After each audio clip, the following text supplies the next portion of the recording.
मंद्रुप पोलिसांनी जुगार अड्ड्यांवर surgical strike केला असून 13 जणांवर गुन्हे दाखल करण्यात येऊन 6,66,000चा मुद्देमाल जप्त करण्यात आला। मंद्रुप पोलिसांनी अवैध धंद्यांविरुद्ध आक्रमक पवित्रा घेत जुगार अड्ड्यांवर अक्षरशः सर्जिकल स्ट्राईक केला।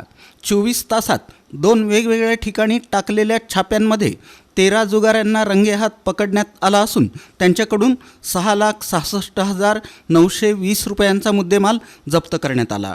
पोलिसांच्या या धडाकेबाज कारवाईमुळे दक्षिण सोलापूर तालुक्यात खळबळ उडाली आहे। मिळालेल्या माहितीनुसार 17 मार्च रोजी टाकळी येथील शिवानंद घोडके यांच्या शेतातील पत्र्याच्या शेडसमोर काही लोक मन्ना नावाचा जुगार खेळत असल्याची खात्रीशीर माहिती पोलिसांना मिळाली होती।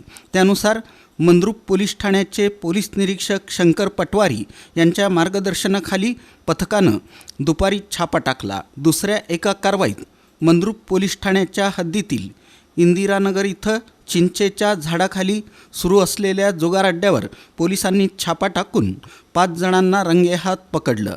या कारवाईत पोलिसांनी 1,55,720 रुपयांचा मुद्देमाल हस्तगत केला असून जुगार व्यावसायिकांचे धाबे दणाणले आहेत।